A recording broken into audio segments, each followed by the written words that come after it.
नमस्कार दोस्तों, आप सभी का स्टडी फॉर यूपीएससी पीसीएस में स्वागत है। आज तारीख है 24 मार्च 2025 ईस्वी और आज का न्यूज़पेपर आर्टिकल डिस्कशन का वीडियो होगा। वीडियो में हम लोग क्या सब पढ़ने वाले हैं, तो सबसे पहले शुरुआत बातचीत कर लेते हैं कि मैसेज आ रहे हैं बच्चों की फैसला कब आएगा। फैसला बुधवार तक आने की संभावना है। आज तो मंडे है, तो 2 दिन बाद फैसला आने की संभावना है कि कोर्ट का फैसला आ जाएगा। हियरिंग पूरी हो चुकी है, सुनवाई हो चुकी है, फैसला रिजर्व रखा है। देखिए कब आता है, उम्मीद है कि बुधवार तक फैसला आ जाएगा। ओके, आज हम लोग क्या क्या पढ़ने वाले हैं, तो दरअसल में चीन और भारत के बीच में नज़दीकी बढ़ने का अनुमान बताया जा रहा है, क्योंकि भारत ने देखिए लिखा हुआ रिलैक्सिंग चाइनीज़ FDI। दरअसल में यूएस जो है वो उसने धमकी दी है कि 2 अप्रैल से हम भारत पर में रेसिप्रोकल टैरिफ लगाने जा रहे हैं। मतलब जैसे का तैसा टैरिफ, भारत जितना टैरिफ लगाएगा उतना ही टैरिफ वो भी हम पर लगाएगा। तो इस कारण से माना जा रहा है कि भारत का जो लॉस होगा, नुकसान होगा, उसकी भरपाई करने के लिए भारत की सरकार चीन के साथ या दूसरे जो देश होते हैं जो हमसे, जिनकी इकोनॉमिक कंडीशन हमसे अच्छी है और उसके साथ साथ हमारा व्यापार भी अच्छा है, तो उनकी दिशा में देखना शुरू कर रही है। Upgrading India China bilateral economic relationship आप देख सकते हैं। भारत की सरकार आने वाले समय में आपको चीन के साथ हमारे रिश्ते सुधारते दिखेंगे। उसके पीछे एक कारण होगा, यूएस का फैक्टर होगा, जिसके कारण से चीन को भी हमारी ज़रूरत है और हमें भी उसकी ज़रूरत है। तो उसके कारण से भारत सरकार ने भी चाइनीज़ FDI को रिलैक्स करना शुरू कर दिया है। तो इस न्यूज़ को हम लोग डिटेल में समझेंगे। उसके अलावा और भी कुछ इंपॉर्टेंट पॉइंट्स होंगे जो आपके पीटी और मेंस एग्जाम के लिए इंपॉर्टेंट होगा। जैसे कुछ MCQ भी मैंने PDF के अंत में डाले हैं।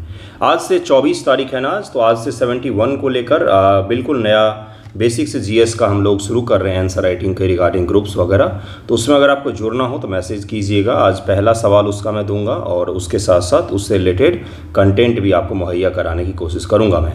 और ये जो PDF होता है ये आपको उसी के साथ में मिल जाता है। न्यूज़पेपर डिस्कशन का PDF, न्यूज़पेपर वगैरह, आंसर राइटिंग ज्वाइन करते तो उसमें मिल जाता है आपको उसके साथ ही। ओके, देखिए पहला टॉपिक आज का क्या है, उसके बाद अगले टॉपिक पर चलेंगे। एक चीज़ और बता देता हूँ कि ये कोर्ट डिसीजन और उसके बाद से एग्ज़ाम को लेकर जो चल रही है कंडीशन, इसके कारण से अपने पढ़ाई को मत प्रभावित कीजिएगा। ये सबसे गलत होगा। 71 ही होगा या 70 ही एग्ज़ाम ही होगा, पढ़ना तो आपको है ही अगर पास करना है तो, इसलिए पढ़ाई ज़रूर कीजिएगा, बाकी चीज़ें तो अपना आता ही रहेगा। देखिए आज का पहला टॉपिक क्या, इसमें क्या क्या पॉइंट्स निकल कर आते हैं इस न्यूज़ में। तो शीर्षक है कि यूएस टैरिफ की आशंका के बीच भारत गैर टैरिफ बाधाओं को कम कर रहा है।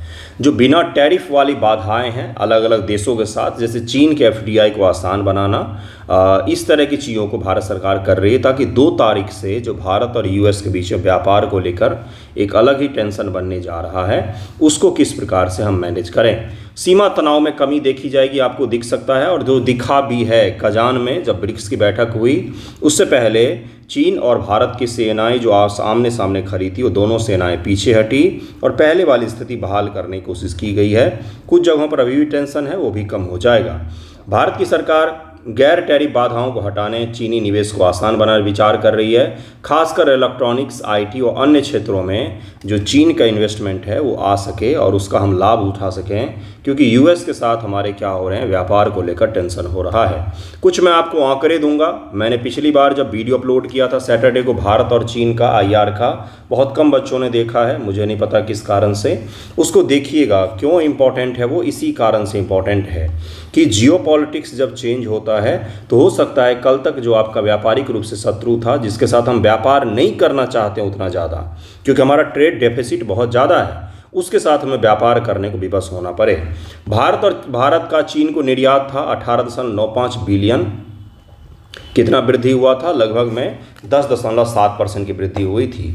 भारत का चीन से आयात कितना था, तो 58.71 बिलियन था, जिससे -14.1% की कमी देखी गई है।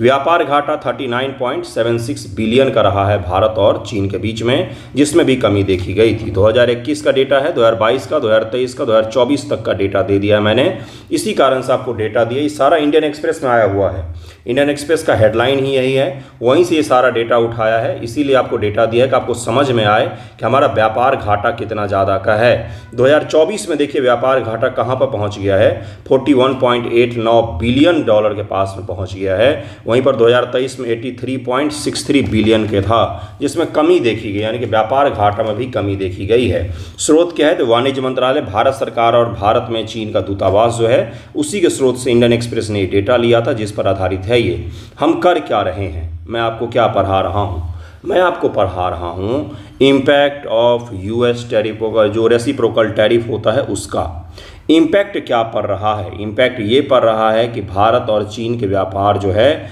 उसमें सुधार देखा जा सकता है। आपको भारत सरकार चाइनीज एफडीआई और एफआईआईज को हो सकता है कि थोड़ा सा ईज दे दे, जिससे वो भारत में जम के निवेश करें, भारत के बाजार जो हैं वो सही तरीके से चल सकें। 2024 में स्थिति, भारत का चीन के साथ कुल व्यापार $188.40 बिलियन का था। चीन भारत का सबसे बड़ा व्यापारिक साझेदार बना हुआ है। 2024 में भारत के कुल आयात का 15% हिस्सा उसी से हमने आयात किया है। भारत का कुल आयात 675.42 बिलियन का है, जिसमें से 107 बिलियन डॉलर का हम कहाँ से मंगाते हैं, चीन से मंगाते हैं। अगर 600 रुपये का हम खर्चा करते हैं खरीदने में, तो उसमें से 107 रुपये हम कहाँ से मंगाते हैं, तो वो चीन से हम खर्चा करते हैं। 675 में से आप समझ सकते हैं कितना बड़ा हिस्सा है हमारी इकोनॉमी का डिपेंडेंट किस पर, चीन पर। एफडीआई क्या है, तो 2000 से सितंबर 2024 तक चीन से भारत में कुल एफडीआई 2.5 बिलियन रहा है। चीनी निवेश में वृद्धि की संभावना है, लेकिन गलवान झड़प के बाद भारत ने चीनी निवेश पर सख्ती बरती थी। मैंने पिछले वीडियो में आपको समझाया भी था कि किस प्रकार भारत सरकार ने बॉर्डर पर, जो हमारे बॉर्डर पर जो देश हैं, उनके एफडीआई को जांच से होकर गुजरने का आदेश दे दिया था कि हमारे बॉर्डर पर जो देश हैं उनसे अगर एफडीआई आता है भारत में तो उसका हम जांच पड़ताल करेंगे, उसके पश्चात हम उसकी अनुमति देंगे। गैर टैरिफ बाधाएं कौन कौन सी होती हैं, तो BIS, bureau of Indian standard प्रमाणन व क्वालिटी कंट्रोल जैसे गैर टैरिफ उपायों को कम करने पर विचार कर रहा है। क्वालिटी कंट्रोल जैसी चीज़ें होती हैं, जैसे आपको मैं एक चीज़ याद दिलाता हूँ, खुरपका और मुंहपका, ये क्या है, तो ये वायरस जनित बीमारी है जो गोवंशों को प्रभावित करती है। गोवंश यानी कि जो गाय या उससे रिलेटेड जो बड़े जानवर होते हैं उनको प्रभावित करती है, तो ख़ास तौर से और भी जानवरों को प्रभावित करती है। खुरपका और मुंहपका ये क्या है, वायरस है। जब ये वायरस भारत में फैला था, कुछ ही क्षेत्र में फैला था, बहुत बड़े स्तर पर नहीं फैला था, छोटे स्तर पर हमारे यहाँ के पशुओं में ये बीमारी फैल गई थी। तो रूस और चीन जैसे देशों ने हमारे यहाँ से जो मांस का एक्सपोर्ट होता है उस पर उन्होंने प्रतिबंध लगा दिया था, क्वालिटी के नाम पर, कि क्वालिटी ख़राब आ रही है हमारे पास। तो ये क्या है, तो ये स्टैंडर्ड और क्वालिटी कंट्रोल का आपको मैंने एक उदाहरण दिया है। एफडीआई में ढील, भारत सरकार चीनी कंपनियों के लिए निवेश नियमों को आसान बनाने पर विचार कर रही है, खासकर छोटे मध्यम उद्यमों के लिए। क्या ये इतना आसान होगा, नहीं।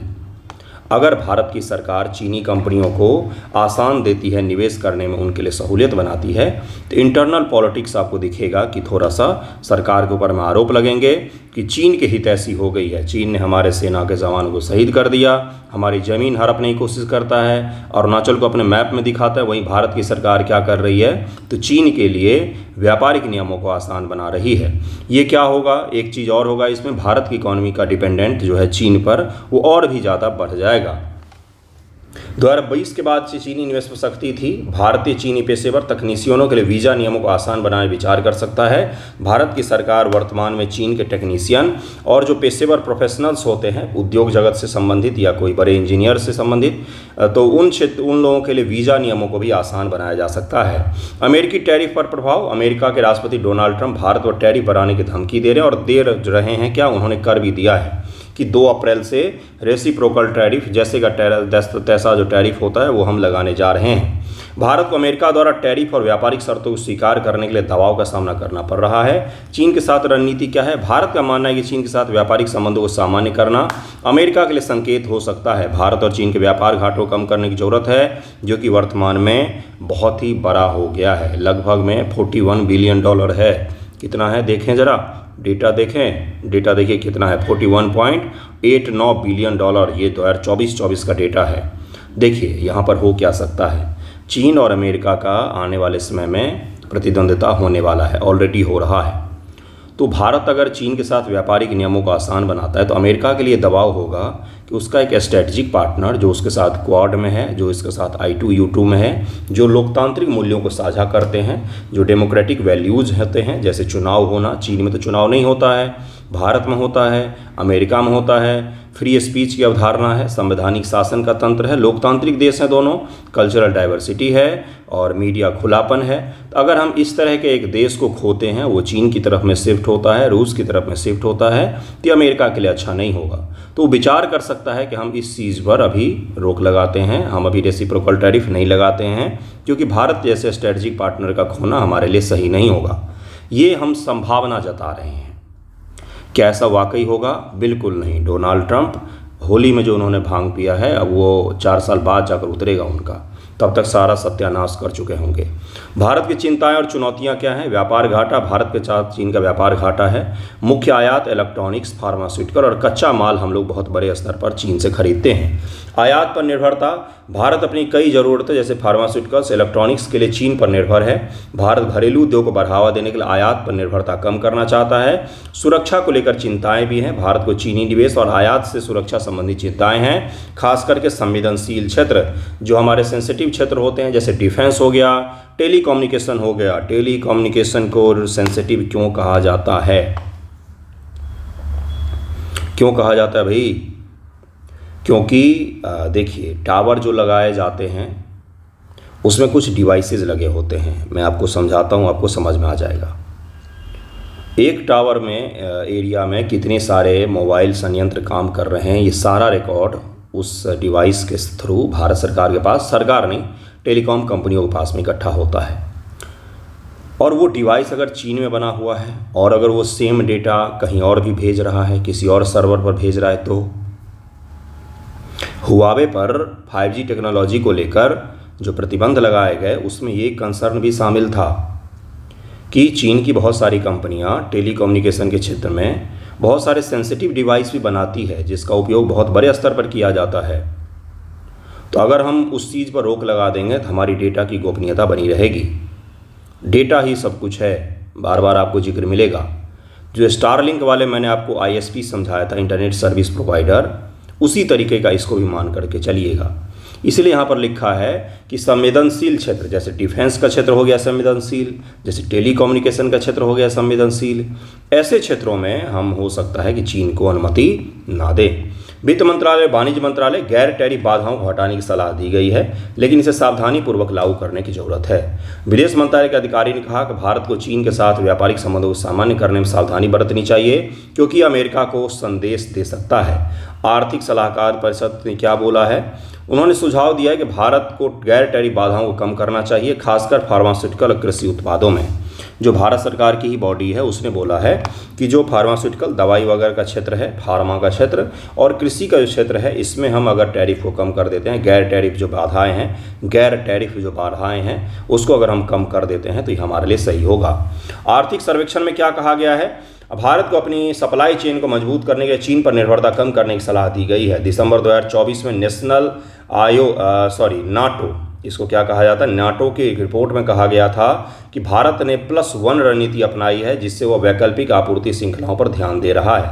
ऑप्शनल हमारे पास सप्लाई चेन होना चाहिए, एक और ऑप्शन होना चाहिए हमारे पास जिस पर हम अपनी निर्भरता एक ही जगह बना करके ना रखें, नाटो ने अपने रिपोर्ट में कहा था। अन्य बिंदु क्या हो सकते हैं? चीनी कंपनी SAIC मोटर्स ने भारत में निवेश करने की योजना बनाई है, लेकिन 2020 के प्रतिबंधों के कारण इसे रिलायंस रिटेल को बेच दिया गया। चीन भारत के साथ व्यापारिक संबंधों सामान्य करना चाहता है, लेकिन भारत को अपनी नीतियों में संतुलन बनाना होगा। भारत सरकार बोलती है कि हम अपने व्यापारिक संबंधों को सामान्य करेंगे, लेकिन पहले राजनीतिक संबंधों को सामान्य कीजिए। हमारे विदेश मंत्री जी ने स्पष्ट बोला था कि अगर बॉर्डर पर टेंशन होगा तो व्यापार आसानी से नहीं चल सकेगा। इस तरह के कथन अगर आप आंसर में इंक्लूड करते हैं तो काफ़ी सही रहेगा। नेक्स्ट देखिए, अमेरिका और भारत का टैरिफ समस्या क्या है, उसका समाधान क्या है। यहाँ से सवाल आने की संभावना 90% से ज़्यादा है कि इस टॉपिक से सवाल पूछा जाएगा। उच्च टैरिफ की शिकायत की गई है अमेरिका की सरकार के द्वारा, जो बताया जाता है कि भारत सरकार बहुत बड़े स्तर पर टैरिफ लगाती है। अमेरिका का पारस्परिक टैरिफ, रेसिप्रोकल टैरिफ, वो भी हम पे लगा रहा है, जबकि वो हाईली डेवलप्ड कंट्री है और हम विकासशील देश हैं अभी। व्यापार घाटा, अमेरिका का व्यापार घाटा वर्तमान में है, लेकिन अगर वो रेसिप्रोकल टैरिफ लगाता है तो भारत का व्यापार घाटा भी बढ़ सकता है। अमेरिकी सामान के साथ हम अभी भी प्रतिद्वंदिता नहीं कर पाएंगे। जनरलाइज सिस्टम ऑफ प्रेफरेंस जो था, इससे भारत को निकाल दिया गया था। इससे भारत के जेम्स एंड ज्वेलरी, टेक्सटाइल क्षेत्र जो हैं वो इससे प्रभावित हुए थे। प्रतिरोधी टैरिफ 2018 में अमेरिका ने भारत के स्टील पर 25% और एल्यूमिनियम पर 10% टैरिफ लगाया, जिसके जवाब में भारत ने अमेरिकी वस्तु जैसे बादाम, सेब, दाल पर प्रतिरोधी टैरिफ लगाए थे। आर्थिक प्रभाव, अमेरिकी टैरिफ से भारत के निर्यात प्रभावित होंगे, जिससे जो हमारा बैलेंस ऑफ पेमेंट है वो बिगड़ जाता है। कृपया करके अगर कोई आंसर राइटिंग करते हैं इन सब चीज़ों पर तो ये सब टर्मिनोलॉजी यूज किया कीजिए, हवाई में मत लिखिएगा। टर्मिनोलॉजी चेक करता है चेक करने वाला। अगर आप लिखते हैं कि बैलेंस ऑफ पेमेंट प्रभावित होता है, विदेशी मुद्रा भंडार हमारा कम होगा, तो ये सब चीज़ें थोड़ा सा अच्छा इंप्रेशन जाएगा। भारत की आत्मनिर्भर पहल जो है, भारत पहल, वो प्रभावित हो सकता है क्योंकि अमेरिका भारत से अधिक आयात करने का दबाव डाल सकता है। भू राजनीतिक आयाम भी हैं। अमेरिका भारत को चीन के खिलाफ एक रणनीतिक साझेदार के रूप में देखता है। वहीं टैरिफ विवाद जो है इस साझेदारी को कमज़ोर करेगा क्योंकि हम चीन के साथ रिलेशन को सामान्य करने की तरफ में बढ़ने लग जाएंगे। अब इसको कम कैसे किया जा सकता है, इसका समाधान कैसे हो सकता है? तो टैरिफ में कमी और बातचीत के द्वारा कर सकते हैं। निर्यात बाजारों का विविधीकरण कर सकते हैं हम। बाकी जो दुनिया के देश हैं, यूके हो गया, EU हो गया, क्यों हम इन दोनों देशों के साथ FTA पर वार्तालाप कर रहे हैं? क्यों हम न्यूजीलैंड के साथ भी कर रहे हैं? ताकि हमारा बाज़ार जो है, हमारा एक्सपोर्ट जो है, इंपोर्ट जो है, वो डाइवर्सिफाई हो जाए। अलग अलग देशों को हम इसमें साझा करें, शामिल करें। एक ही पर हमारा ध्यान ना हो, एक ही जगह पर सारे बोलते हैं ना कि एक फ्रेज होता है, सारे अंडे को एक ही बास्केट में नहीं रखते हैं, उसी प्रकार की चीज़ है ये भी। आत्मनिर्भर भारत को मजबूत करना, WTO नियमों का उपयोग कर सकता है भारत की सरकार कि WTO के जो नियम है उसका उपयोग करके हम बता सकते हैं कि अमेरिका ये जो कर रहा है वो गलत चीज़ है। रणनीतिक साझेदारी का लाभ उठा सकता है भारत सरकार। कृषि और चिकित्सा क्षेत्र में समझौता कर सकते हैं हम, जिससे क्या हो, समाधान निकल कर आ जाए और भारत को अत्यधिक टैरिफ का सामना ना करना पड़े। दरअसल बात क्या है मैं आपको समझाता हूँ। अगर आप लोग कई सारे बच्चे अगर ट्रेडिंग वगैरह करते होंगे तो आपको पता होगा कि टाटा मोटर्स के जो शेयर हैं वो कुछ समय पहले 1200 से गिरकर किस पे आ गए थे, 600 के आसपास आ गए थे, उससे भी नीचे चले गए, 600 के आसपास आ गए थे। क्यों हुआ था ऐसा? लैंड रोवर कंपनी है, JLR का नाम सुना है आपने, जगुआर लैंड रोवर। ये कंपनी है किसकी? टाटा की, जो पहले फोर्ड की हुआ करती थी। हाँ, तो जो रेंज रोवर गाड़ी बनाती है, जगुआर गाड़ी बनाती है, ये लग्जरी कार में आते हैं। ये सबसे ज़्यादा कहाँ बिकते हैं? तो सबसे ज़्यादा बिकते हैं यूरोप के मार्केट में। सेकंड स्थान पर कहाँ पर बिकते हैं? तो ये बिकते हैं आपके अमेरिका में, और उत्तरी अमेरिका, कनाडा, अमेरिका, इन सब देशों में बिकते हैं। भारत में भी बिकते हैं, लेकिन मुख्य मार्केट उसका यूरोप है। और कहाँ है? तो और ये है आपका अमेरिका, कनाडा।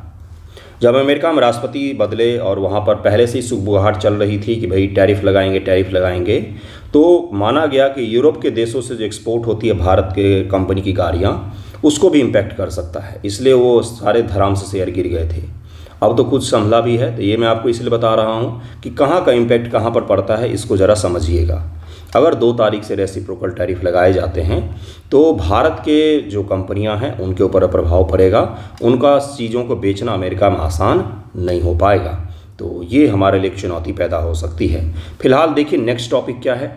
अगला टॉपिक जो है वो क्या है, तो भारत की सरकार, दिल्ली मतलब मोदी जी, बांग्लादेश के जो अभी वर्तमान में क्या बोला जाए उनको, चीफ एडवाइज़र मोहम्मद यूनुस, क्योंकि वो सरकार तो है नहीं, वही हैं जो भी हैं, मोहम्मद यूनुस साहब हैं। उनको लाया गया था कि आप चुनाव करवा लेंगे, लेकिन चुनाव तो हो नहीं रहा। ऊपर से अल्पसंख्यकों को उन्होंने इतना परेशान किया है, बांग्लादेश में ख़ासतौर से हिंदुओं को उन्होंने बहुत सारे मंदिरों को तोड़ दिया, बहुत विभत्स तरीके से उनका शोषण हुआ है।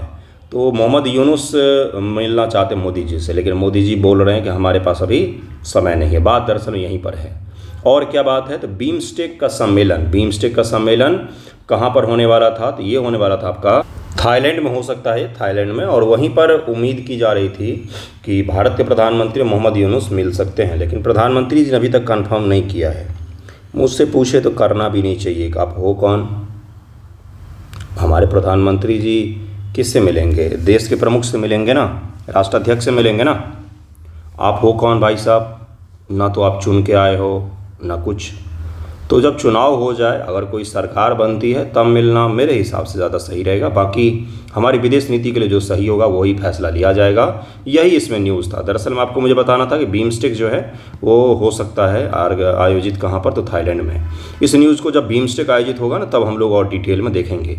देखिए आज क्या है, तो आज वर्ल्ड टीबी डे है, ट्यूबरकुलोसिस डे है। आज 24 मार्च को ये मनाया जाता है।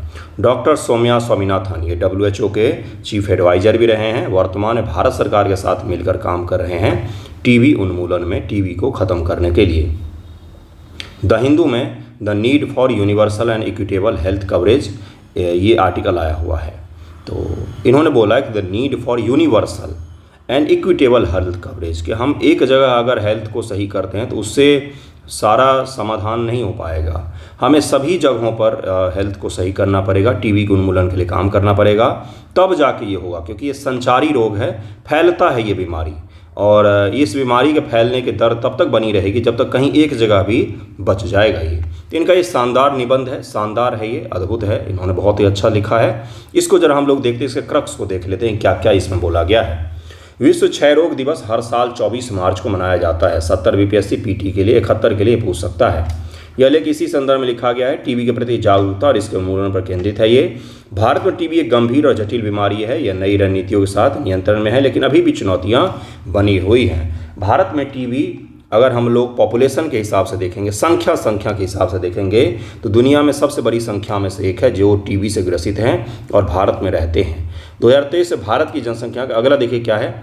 2023 के में बीच भारत में टीबी की घटनाओं में 17.7% की कमी आई है। 2015 से 23 के बीच में कितना परसेंट, तो लगभग में 17.7% की कमी आई है, जो वैश्विक औसत 8.7% से दोगुनी है। दुनिया भर में 8.7% की कमी आई है, वहीं पर भारत में 17.7% की कमी आई है। 2023 से भारत की जनसंख्या 1,41,000 करोड़ थी, जिसमें से मतलब ये कहा जा रहा है कि 141 करोड़ है, जिसमें से 25 लाख लोग टीबी से प्रभावित हैं। कितने? 141 करोड़ में से 25 लाख लोग जो हैं वो किससे हैं, तो टीबी से प्रभावित हैं। ये हमें रुक करके देखना पड़ेगा। जब इतनी बड़ी पॉपुलेशन टीबी से प्रभावित है तो उसका कैसे निदान किया जाए। आज वर्ल्ड टीबी डे है, इसी कारण से टॉपिक हम लोग पढ़ रहे हैं। टीबी से होने वाली मौतों में, भारत में टीबी से होने वाली मौतों में कमी आई है।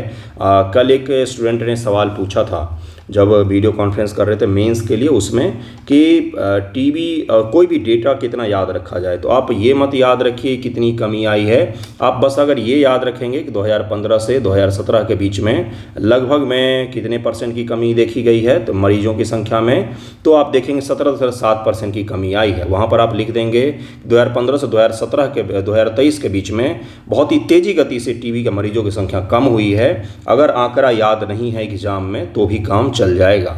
यह योजना 2018 में शुरू की गई थी। प्रधानमंत्री आयुष्मान भारत जन आरोग्य योजना 2018 में शुरू किया गया था। 2018 में शुरू किया गया था। टीबी जो होता है खासकर ग्रामीण और शहरी आबादी में, ग्रामीण जो आबादी है उसमें भी, गरीब जो आबादी है या शहर में भी जो अर्बन पुअर लोग हैं उनको सबसे ज़्यादा प्रभावित करती है।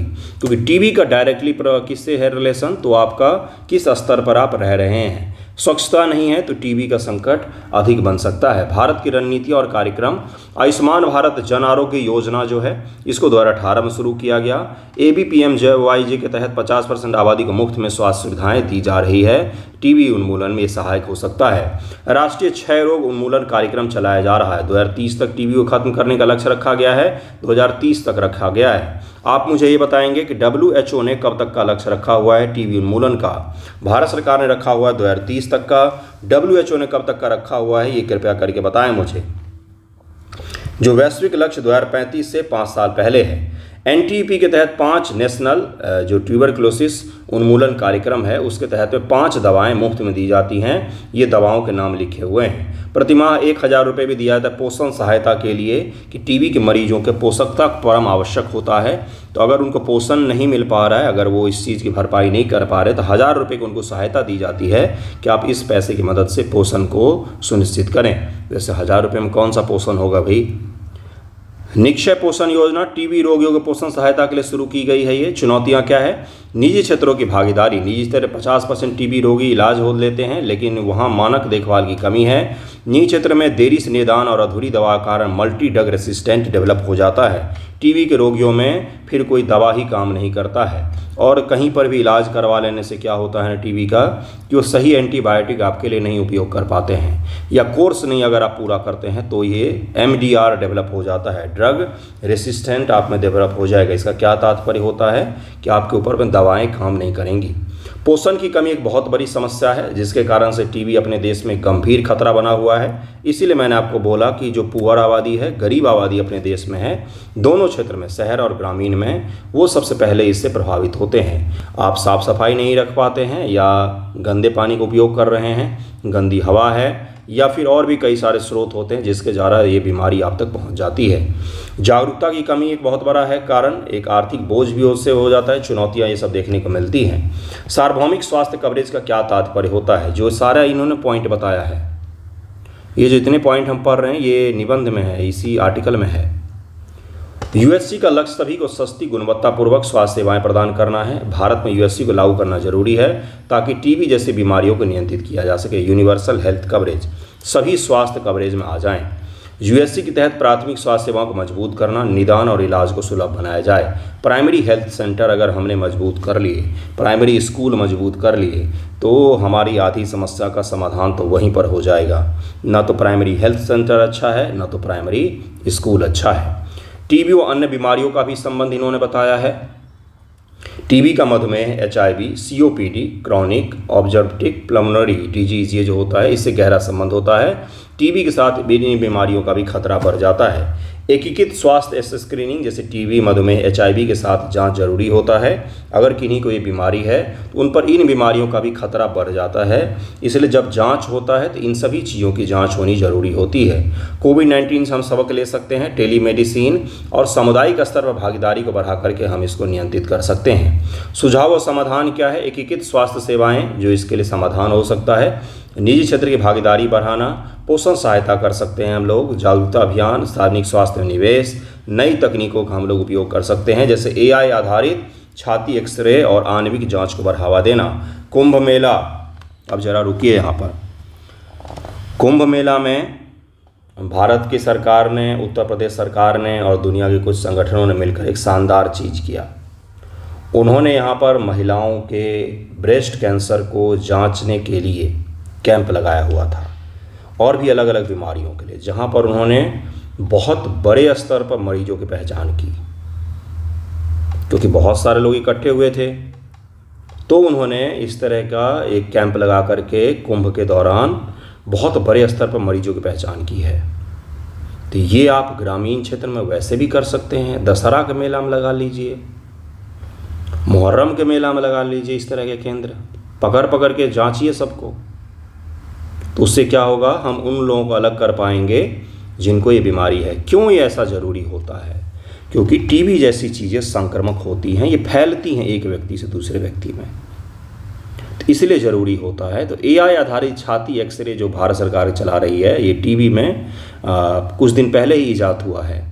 तो ये एक शानदार तकनीक है जिसका उपयोग किया जा रहा है टीबी के जाँच के लिए। WHO ने 2035 तक टीबी को खत्म करने का लक्ष्य रखा है। मैंने बता ही दिया, मैंने ही पूछा था। भारतीय टीबी घटनाएं वैश्विक औसत से अधिक हैं, लेकिन कमी की दर वैश्विक औसत से बेहतर है। हमारे यहाँ पर संख्या ज़्यादा है टीबी मरीजों की, तो सुधार की दर भी वैश्विक औसत का 2 गुना है। अगर दुनिया में 8% सुधार हो रहा है तो अपने यहाँ पर 17% से सुधार हो रहा है। ओके, तो ये टॉपिक भी मैंने पढ़ा दिया। नेक्स्ट देखिए क्या है PT। अगला PT फैक्ट है कि वायलिनिस्ट है RK श्रीराम कुमार, इनको संगीत कलानिधि अवार्ड के लिए चुना गया है। तो ज़रा इस न्यूज़ के बारे में देखेंगे कि किनको चुना गया है। वायलिन वादक RK श्रीराम कुमार को संगीत अकादमी संगीत कलानिधि पुरस्कार के लिए चुना गया है। पुरस्कार की घोषणा वायलिन वादक RK श्रीराम कुमार को संगीत अकादमी चेन्नई द्वारा 2025 के लिए संगीत कलानिधि पुरस्कार से सम्मानित किया गया। यह पुरस्कार कर्नाटक संगीत में उनके योगदान के लिए दिया जाता है। इंग्लिश में इसको कार्नेटिक म्यूजिक बोलते हैं। कार्नेटिक होता है, CAR से लिखते हैं, KR से नहीं लिखते हैं। चेन्नई में है तो आप सोच रहे होंगे कर्नाटक संगीत, नहीं। भारत में संगीत की 2 परंपरा है मुख्य रूप से, एक है हिंदुस्तानी संगीत और दूसरा है कार्नेटिक। हिंदुस्तानी किसको कहा जाता है? उत्तर भारत में जो संगीत की परंपरा है उसको हिंदुस्तानी संगीत कहा जाता है, जिसमें घराना होता है अलग अलग। घराना मुख्य रूप से वहाँ के राजघराने थे जिन्होंने इसको प्रमोट किया था। बिहार में भी दरभंगा घराना है, बनारस घराना है, लखनऊ घराना हो सकता है, कैराना घराना है। ये सब अलग अलग घराने थे जिन्होंने संगीत को प्रमोट किया। उत्तर भारत में बाहरी प्रभाव भी अपने संगीत में देखा जाता है, इस्लामिक प्रभाव खास तौर से देखा जाता है। लेकिन दक्षिण भारत में जो संगीत प्रचलित है वो एक ही है, कार्नेटिक संगीत कहा जाता है। इसमें घराने नहीं होते हैं, इसमें घराने नहीं होते हैं। कार्नेटिक संगीत में त्यागराज का नाम आपने सुना होगा, बहुत बड़े संगीतकार रहे हैं और भी बहुत सारे संगीतकार हुए हैं। कार्नेटिक म्यूजिक यानी कि भारत की क्लासिकल ओरिजिनल म्यूजिक है, इसमें किसी भी प्रकार का कोई बाहरी मिक्सचर नहीं है। जो इंडियन क्लासिकल म्यूजिक आप पढ़ते हैं वैदिक काल वाला, वो मुख्य रूप से यही है, इसमें कोई भी मिक्सचर नहीं आया है भारत से। तो जितने भी इसमें आपको द्रविडियन क्षेत्र दिखेंगे जैसे तमिलनाडु, केरल, कर्नाटक, तेलंगाना, आंध्र प्रदेश, इन क्षेत्रों में जो म्यूजिक प्रचलित है उसको कार्नेटिक म्यूजिक एक नाम दे दिया जाता है, उसमें घराना नहीं होता है। सम्मानित व्यक्ति की सूची श्री राम कुमार के साथ अन्य संगीतकारों को भी सम्मानित किया गया है। सेमन गुंडी, श्रीनिवास अय्यर, एस.एम. सुब्बुलक्ष्मी, डी.के. पट्टमल को भी सम्मानित किया गया है और भी कई सारे नाम हैं, आप इनको याद कर सकते हैं। वर्तमान संगीतकार सुधा रघुनाथन, विजय शिव, बॉम्बे जयश्री, साम्या, टी.एम. कृष्णा, ये सब भी सम्मानित किए गए हैं। आर.के. श्री कुमार का परिचय। आर.के. श्री कुमार प्रसिद्ध वायलिन वादक हैं। वायलिन आप देख सकते हैं, मोहब्बतें मूवी वाला शाहरुख खान याद है तो वो वायलिन लेके घूमता रहता है, पीछे स्वेटर लटका के, याद है, तो वही वाला वायलिन होता है, उसी का वायलिन कहा जाता है। उन्होंने पिछले कुछ दशकों में संगीत संप्रदाय प्रचारिणी शुभारंभ दीक्षितर की रचनाओं को लोकप्रिय बनाया है। ये अलग अलग वायलिन की रचनाएं हैं। वे कर्नाटक संगीत के मुथुस्वामी दीक्षितर की रचनाओं के विशेषज्ञ माने जाते हैं। श्री राम कुमार रुद्रपट्टनम परिवार से हैं, जो संगीतकारों का परिवार है। उनके दादा संगीत कलानिधि आर.के. श्रीकांतन, चाचा और सभी का नाम लिखा हुआ है, मतलब पूरा परिवार ही संगीत से जुड़ा हुआ है, तो उसी परिवार से बिलोंग करते हैं। शिक्षा प्रशिक्षण। श्री राम कुमार 1950 से वायलिन की शिक्षा शुरू की। उन्होंने वेंकट रमन शास्त्री से वायलिन और संगीत कलानिधि डी.के. जयरामन से गायन की शिक्षा ली थी। क्या ये सारा हमें याद रखना है? नहीं, बिल्कुल नहीं याद रखना है। उनके बारे में इतनी बेसिक जानकारी नहीं चाहिए, हमें पता होना चाहिए किसको मिला है, ये सब चीज़ें नहीं पूछी जाती है। सम्मान समारोह। संगीत अकादमी के 99वें वार्षिक बैठक सम्मेलन की अध्यक्षता श्री राम कुमार करेंगे। राम कुमार, यह सम्मेलन 15 दिसंबर 2025 को 1 जनवरी 2026 तक चलेगा। 15 दिसंबर 2025 से 1 जनवरी 2026 तक चलेगा। पुरस्कार समारोह 1 जनवरी 2026 को होगा। अन्य पुरस्कार नृत्य कलानिधि पुरस्कार नृत्यांगना उर्मिला सत्यनारायणन को दिया जाएगा। संगीत कला आचार्य पुरस्कार गायिका श्यामला वेंकटेश और तबला वादक टी.आर. गोविंदराजन को। टी.टी. के पुरस्कार कथकली कलाकार। कथकली किस राज्य से बिलोंग करता है? कथा सुन रहे थे आप लोग, बीच में सवाल पूछा है मैंने। कथकली किससे बिलोंग करता है? कुचिपुड़ी किसका है? भारतनाट्यम किसका है? और ये 3 का मुख्य रूप से मुझे बताइएगा। छऊ कहाँ का है? छऊ नृत्य ये कहाँ का है? जो मैंने बोला है कथकली, कुचिपुड़ी, भारतनाट्यम, किस किस राज्य से बिलोंग करते हैं? सबका राज्य बटा हुआ है। छऊ का तो 1 से अधिक राज्य हैं, आप मुझे बताइएगा। कथकली कलाकार मादम्भी सुब्रमण्यम, वीणा वादक जे.टी. जयराज कृष्णन और जयश्री कृष्णन को दिया गया है। आपको लग रहा होगा किस प्रकार का नाम है? दक्षिण भारत के नाम है। अब उनका नाम गोलू तो नहीं होगा, उत्तर भारत में होता है गोलू, टोनू, तो ये सब नाम उधर नहीं होते, उधर इसी प्रकार के नाम होते हैं। संगीत अकादमी का इतिहास। अब ये सवाल आपसे पूछा जाएगा पीटी में स्टेटमेंट बना करके, यूपीएससी में भी पूछा जा सकता है। संगीत अकादमी चेन्नई की स्थापना 1928 में हुई थी।